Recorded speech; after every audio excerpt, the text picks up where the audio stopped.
ये नींबू नहीं बल्कि तेजाब है, तेजाब।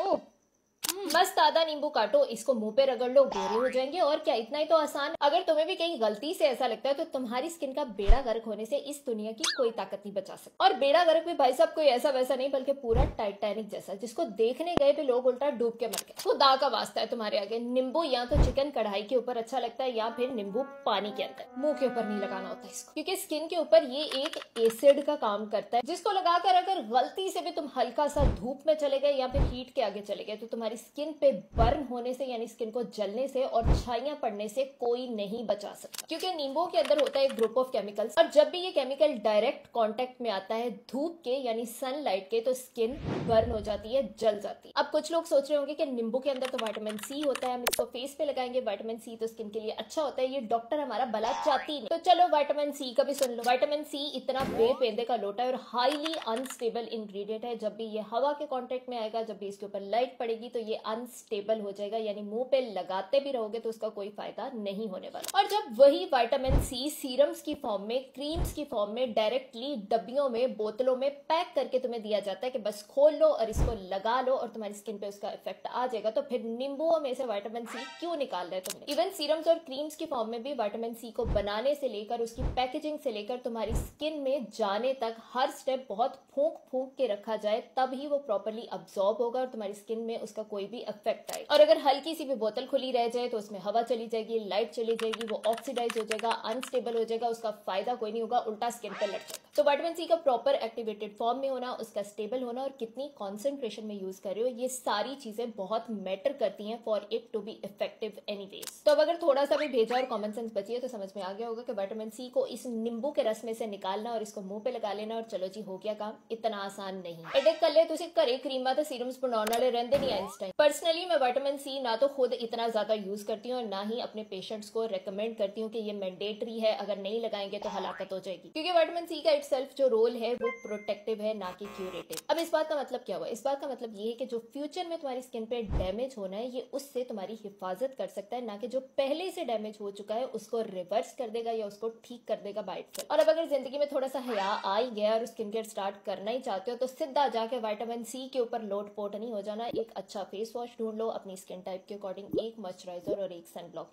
ये 3 स्टेप इनफ है एज अ बिगिनर शुरू करने के लिए स्किन केयर। और सीधा ही विटामिन सी और रेटिनॉल और नायासिनामाइड और कोजिक एसिड के ऊपर कूदने की जरूरत नहीं। ये तो वही बात होगी कि छठी पास की थी ना तो 10वीं तो बोर्ड एग्जाम दे लगे। और आजकल तो इवन सनब्लॉक्स के अंदर भी विटामिन सी और नायासिनामाइड एडेड है, and that is more than enough for you. और अगर किसी के पास पहले से विटामिन सी का गलती से कोई सीरम पड़ा ही हुआ है और वो इसको यूज करना भी चाहते हो तो दिन के टाइम इसको यूज करना है, क्योंकि डेफिनेटली दिन में तुम्हारी स्किन ज्यादा एक्सपोज होती है, सन डैमेज होता है, तो ये उससे प्रोटेक्ट करेगा, ना कि नाइट टाइम में विटामिन सी लगा के बैठ। तो अब अगर भेजे में कोई बात पड़ गई है तो इस वीडियो को लाइक कर दो और अपनी स्किन टाइप के अकॉर्डिंग कौन सी स्किन केयर यूज करनी है उसके ऊपर मैंने पहले से वीडियोस बनाई हुई है, मेरे पेज पे मौजूद है, जाके देख लो।